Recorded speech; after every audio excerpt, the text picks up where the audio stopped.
Hello and welcome to Clay to Canopy, the show where I attempt to make just about everything from the ground up.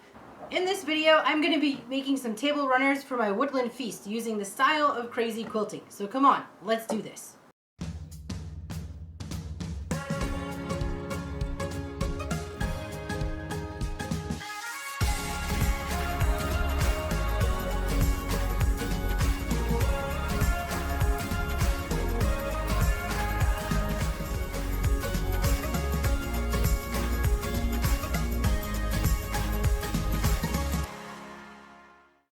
If you don't know by now, I absolutely adore fabric, and fabric is like, I don't know, there's something about the texture, the textiles themselves, just walking through linen aisles.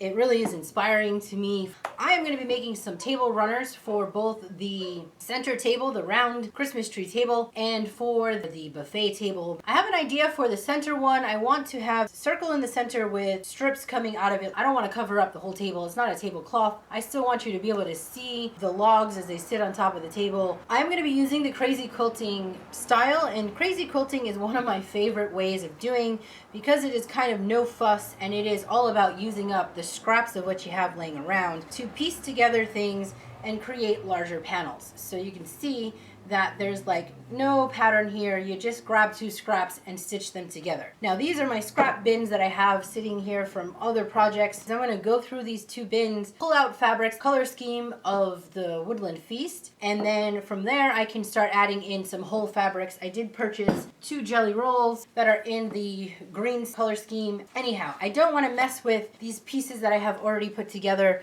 They're ready to go, although this one could totally be used. I'm just going to dig through and find some scraps I can use. So fun fact, Crazy Quilting really came into being during the war when materials were scarce, and the women who used to make these quilts would make them for both utilitarian purposes and for show. A lot of it was all hand stitched, but whatever bits and scraps of fabric they could get their hands on from anything, from, you know, the packaging of products that they were purchasing to spare ribbons, things, whatever they could get a hold of, they would use. And because they were such small scraps and everything was scarce, they would create these crazy quilts and nothing went to waste. They were some of the most beautiful looking pieces. If you Google Crazy Quilting, you'll see a ton of examples out there of this process. It's really fascinating to me, utilizing what they had at the time. I feel like it's something that we certainly don't do enough of. As an artist, materials and budgeting and money is always a thing, and justifying the use of materials, so I'm always trying to find a way to save. Additionally, just the idea of what we're putting out into the world, having this excess of things that, you know, trying to reduce our waste. It does bother me. I mean, I'm an artist, I am creating things, I am using materials, and I used to do a lot of recycling. There's a fine line between recycling and the amount of energy to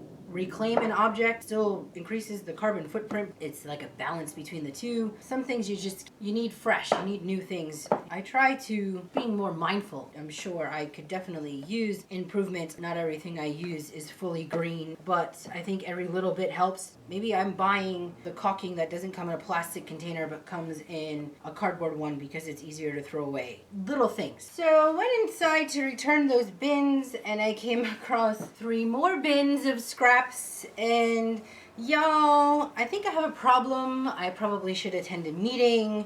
This is scraps. I'm gonna get the sewing machine.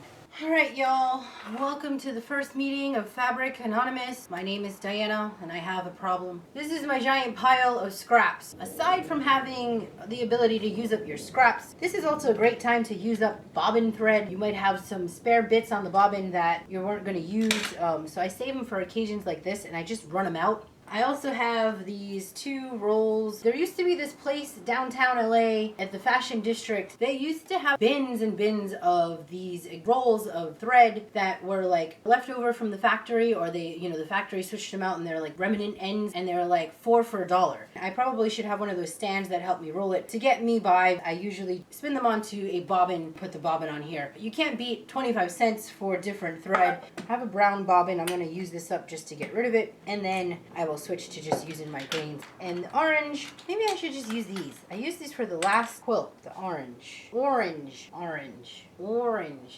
In the East Coast, say orange, and out here in California, I get a lot of slack for saying orange and not orange, as they say. Yeah, you see, this is like that silly hour kicking in. It must be like around 2:30, 3 o'clock. I haven't looked yet, but it's got to be close to that time. Or it's the fact that I'm like finally touching fabric, and I haven't touched fabric in a long time, and I am on a fabric high. Totally could be that.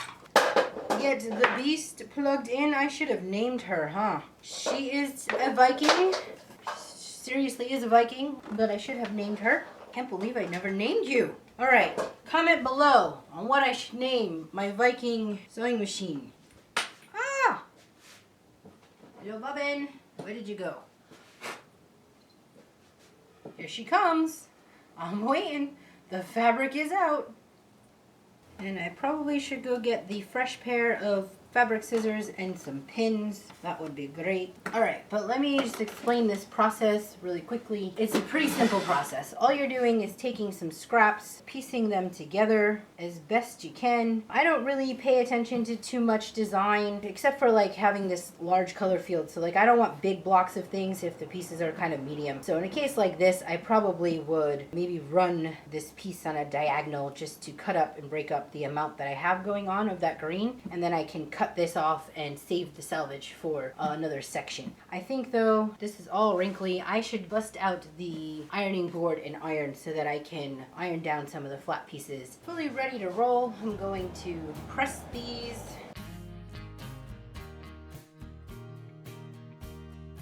All right, there's a little bit of orange left in here, or orange. I'm going to chop it there. Although, you know, this orange could pass as hopper. Let's leave it. Don't mind it.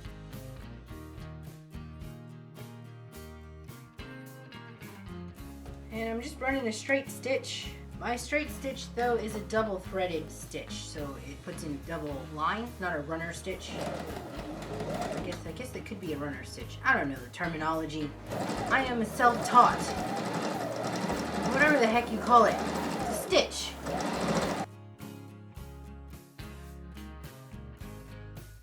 Actually, I lied. I'm not self-taught. I had one lesson years and years ago, and I made a pair of shorts, and that was that.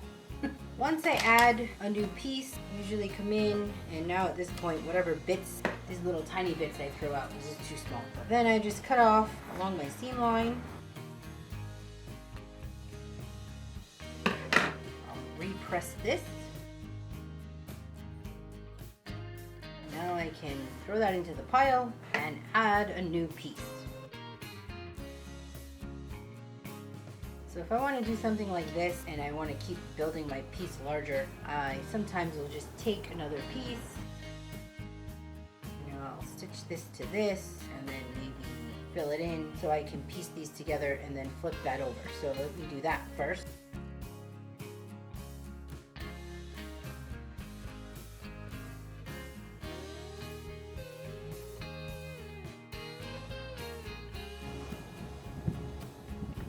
Maybe I'll go for this.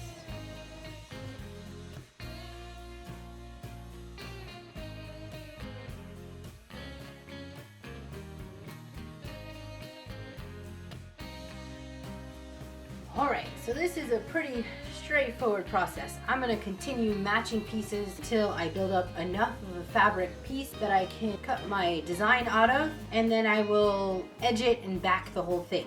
Sometimes what I like to do is just press a whole bunch of them, pin them up and set them aside, and then I have a stack that I can just keep running through the sewing machine. It also minimizes my workspace, so like I could just have the iron out and pinning bits, and then later on be dealing with the sewing part of things.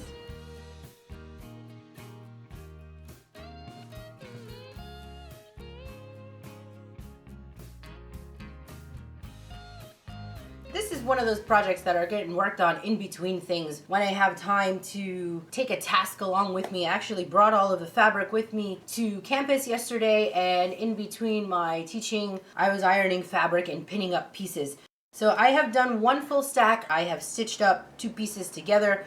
This is the next stack that's waiting for me, so this is something that I can like sit in front of the TV, in front of the sewing machine, and run stitches. I haven't pieced anything together more than just 2 bits of the scrap. I was trying to get through that full pile that I had. I need to make 2 runners, one for the main table, the main dining table, which is the circle with an X kind of thing running off of it. I want an open type of draping runner. And then I have the highboy or the dining hutch that the serviceware is going to be on, and that's going to need to have a runner running on that too. I talked a little bit about the background of Crazy Quilting and why I like it, but the main reason why I chose this particular technique for the Woodland Feast is that it reminds me of something that birds would do. You know, birds when they're gathering, and even woodland animals, they're gathering bits and pieces of materials and leftover remnants of things and piecing them together to create their homes. And I thought that concept, that idea of what the Victorians did when they ran out of materials and they were just trying to piece together bits of fabric, it's kind of that same mindset. And it just seems like the most obvious choice of a quilted something that would be added into this. I spent some time making a template for the round table runner. After spending several hours making this template, I did this in my downtime while I was on a break at work. Fortunately, I had put the template onto the table to test it out and realized that this is not going to work for me. The problem is that I gave the table 3 legs. These 4 pointed pattern is not going to work.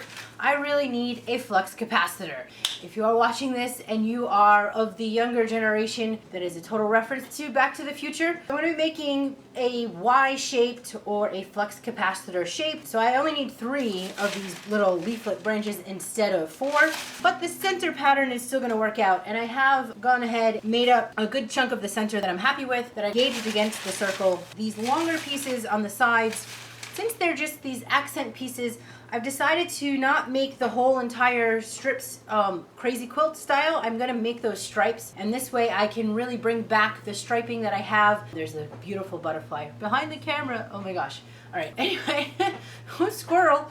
I'm gonna go with the striping in the 2 different shades of green and the brown to have these pieces. Putting in the striping will tone down a little bit of the crazy pattern against the circular table. It'll also bring home the striping that is on the fruit that are gonna be sitting on top of the table and kind of ground a little bit of the patterns. It will also save me a heck of a lot of time in sewing. My next move is to cut and prep fabric for 3 strips, not 4, that are gonna be coming off of the sides. Because I'm going to be adding this striped pattern on the center runner, I decided that I'm gonna give the piece that's gonna go inside the buffet also that border, the 3 stripe border. Set those aside for a second, and I guess I will alter this pattern first. Make sure I'm using the proper scissors here. Paper scissors and not fabric scissors.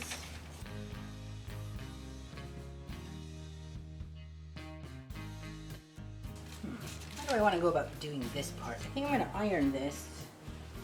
This is a very good pressing.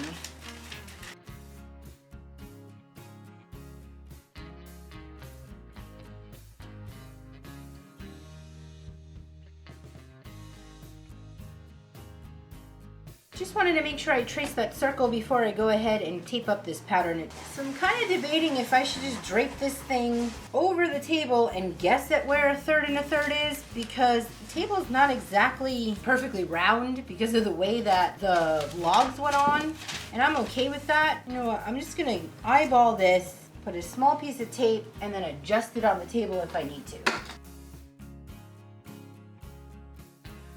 Not bad for eyeballing. Now that I have these, I can work with the 1 extra one that I cut off for my length and set this aside to deal with later. Do a little mom, there you are.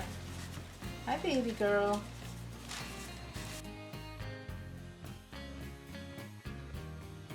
And let's hope I have enough fabric length, because these are just extras. And here she comes, gonna sit on the fabric. Mama, that's long enough. Should be plenty. Yeah. You are filthy. You're getting my fabric filthy. Mama. This is just, if I just needed to make cat videos, all I'd have to do is roll out some fabric and just wait for you to come. Doing? Yeah. And there she goes. You do know that this is never helpful. I mean, it's helpful for my mental state. Working with cats. I see you. You really are filthy. What were you rolling in? Ah.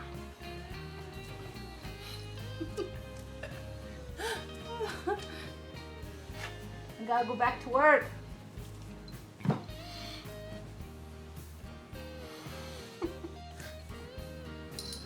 Can I go back to work? Oh, go get your brother. Gosh. Yeah. All right.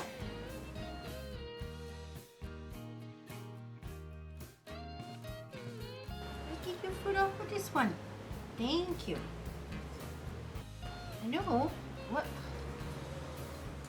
Okay, come on. Okay, come on. I got it measured nicely here.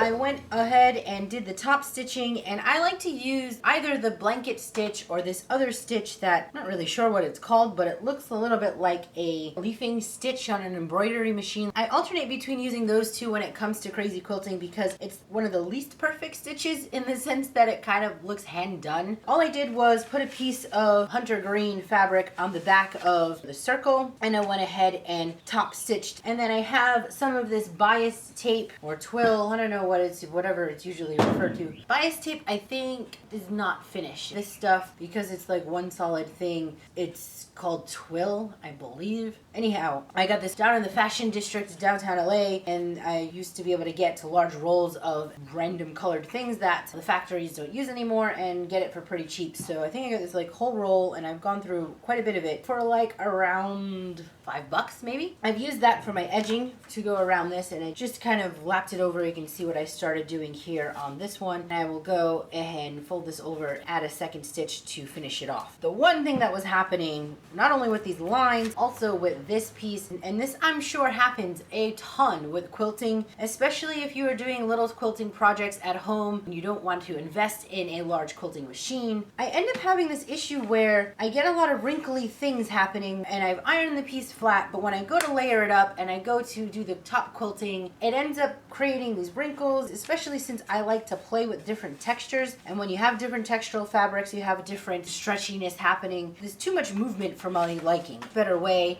would be to take the stuff that they use for applique. And you can buy little packages of this stuff for applique, which can get really expensive. This stuff is called Heat and Bond, and there goes the street sweeper because the cameras went on. What else is new? Let's just wait as the street gets cleaned. Since this is just a table runner, I didn't need to add anything additional in it. I just wanted it 2 layers just to finish it off for the larger piece that's going to go into the buffet, which is hiding behind me back there. I'm going to use this stuff. This Heat and Bond is double-sided, so it means it will be tacky on both sides. I'm going to bond it to one side of the plain fabric, and then I will be bonding it to the side of the crazy quilted pattern. What this should hopefully do is allow me to have it sandwiched in place, not have to pin anything, not have to have it moving, so that when I go in to do the top stitching, everything is in place. In theory, of course, because I have yet to do this. This stuff is $2.99 for 17 inches wide by a yard. It was on sale, 40% off, so it was about $1.79. So that is much cheaper. Those little packages that you get are 8x10, and you'll get maybe 5 or so in those to do small applique. And if you're not familiar what applique is, I actually used it in a very early, very stiff video back in the day when I was like first starting out. I made a crazy quilt patch using this applique, and I just ironed it onto one side so that I could then turn it into a heat set patch that went onto my jumpsuit, my crazy early ideas of this channel. Anyhow, what do I have left to do? To finish up the pieces for this video, I am going to finish adding on my edging here. I still have to piece together some of the fabric for the 28 by 28. And because I did want to carry out this strip line through the large piece, I have 20 by 20 inch on the Crazy Quilting and then 4 inches on either side of this striping that will finish it off. And I need to go figure out what my little son is doing and who he's trying to fight with out there. Okay.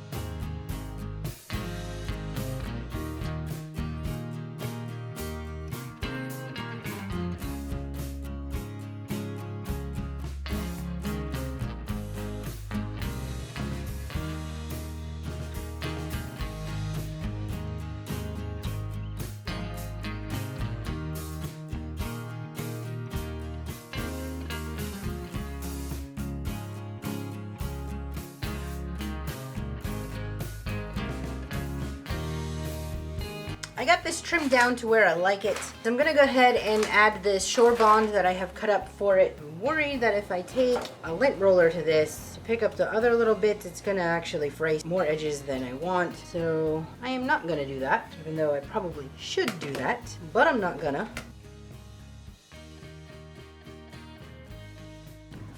So one side has the paper, the other side is the adhesive. You iron onto the paper side, and then you'll able to peel off the paper.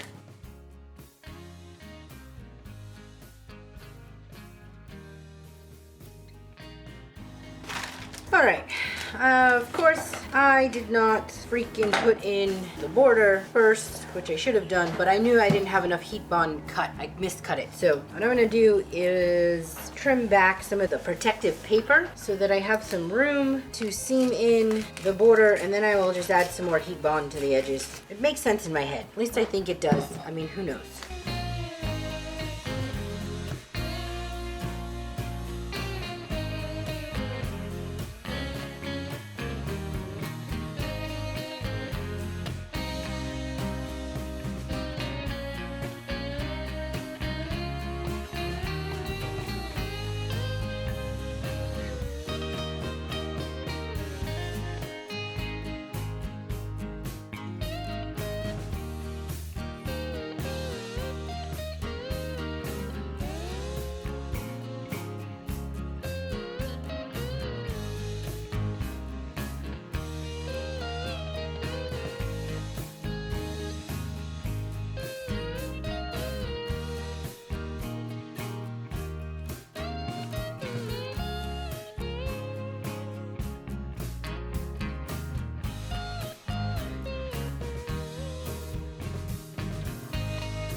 Y'all, with the final fabrics complete, all that is left to do is to make some food and then load in all the rest of this stuff so we can pull this environment together. I hope you enjoyed this video. Please like, share, and subscribe if you have not done so already, and stick around to watch the reveal of this woodland feast.